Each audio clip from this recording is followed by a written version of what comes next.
Welcome to the Explainer. Today, we're diving straight into a real game changer, the Streams API, and exactly how modern browsers handle massive amounts of data. Based on some fantastic insights from tech writer Aaron Rose, we're going to unpack how you can process huge data sets without totally freezing up your user interface. If you've ever built or used a heavy web app, you know exactly how painful those data bottlenecks can be, right? Well, the way we handle data on the web has fundamentally shifted, and it's giving us capabilities that literally used to require heavy-duty back-end servers. Let's get into it. To really grasp why this matters, let's picture a super common scenario. Imagine you're building a local dashboard, and you need to process a massive half-gigabyte CSV file right off your user's hard drive. I mean, 500 megabytes. That is a huge chunk of data.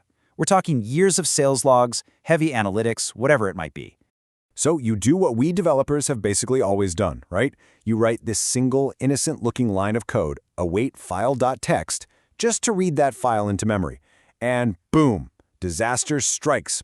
Suddenly, the browser completely freezes. The tab hangs indefinitely. Your mouse cursor turns into that dreaded loading spinner. And your user, they just close the window out of total frustration, probably never coming back.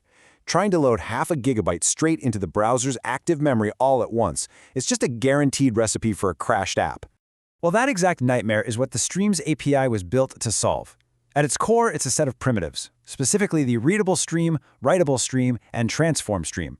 Instead of taking that massive 500 megabyte file and aggressively trying to stuff the whole thing into memory on day one, these tools let you move data through your app in small, manageable, incremental chunks.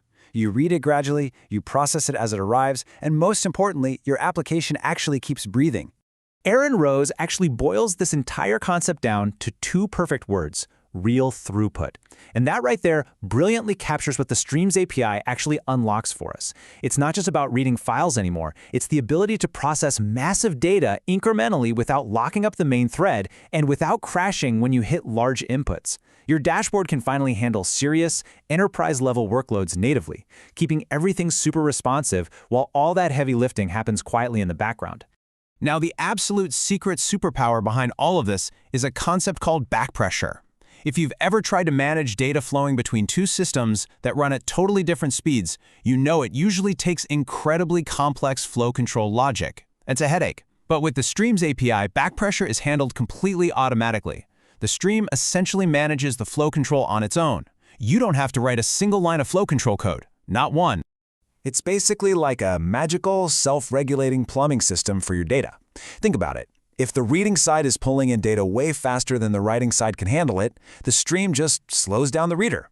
And on the flip side, if the writer falls behind, the stream buffers exactly what it needs and just waits. It acts like a really smart pressure valve, making sure data flows at the absolute perfect pace without ever overflowing your system's memory.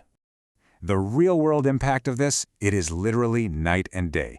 Forget that traditional nightmare where the UI locks up for, 12 agonizing seconds while a giant CSV loads. Instead, you get this incredibly smooth, seamless experience. The user's browser stays completely responsive. They can scroll, click, do whatever they want, all while the data is actively flowing through the app, parsing and processing those huge files progressively right behind the scenes.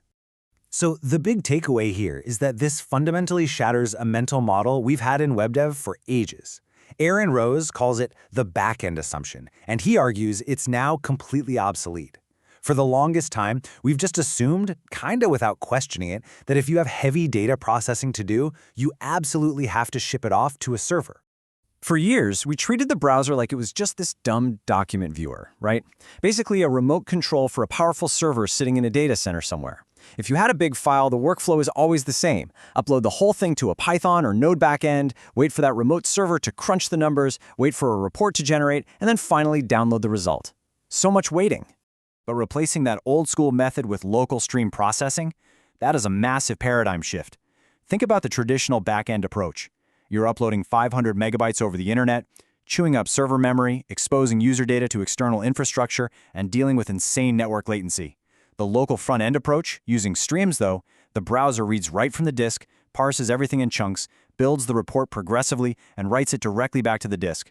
It's totally offline, infinitely faster, completely private, and bonus, zero server costs.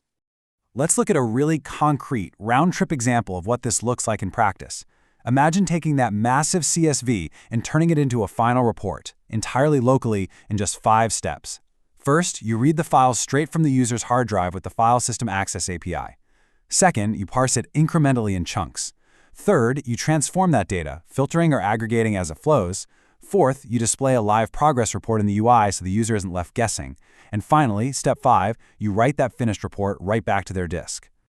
And honestly, the absolute most magical part of that whole 5-step pipeline, at no point, literally not once, did that entire 500 megabyte CSV ever live in the browser's memory. The file stream just quietly fed chunks into the transform stream, which processed rows one by one, keeping the user interface totally up to date, all without ever coming close to maxing out the system's memory limits. It's just brilliant. This whole process perfectly illustrates how the Streams API is effectively evolving the browser itself. Historically, the browser was just a destination, right? Just a place to display stuff a server had already figured out. But now, the browser is an active, powerful processor of data. You can pipe files through parsing, filtering, and aggregation streams, and never load more than a few kilobytes into memory at a given time. It transforms the browser into a fully functioning local data warehouse. Now, when you step back and look at the modern web ecosystem, you'll see the Streams API doesn't just exist in a vacuum. It actually teams up with other tools to form what are basically the 3 pillars of modern local dashboards. You've got the File System Access API, giving you real access to files on the disk.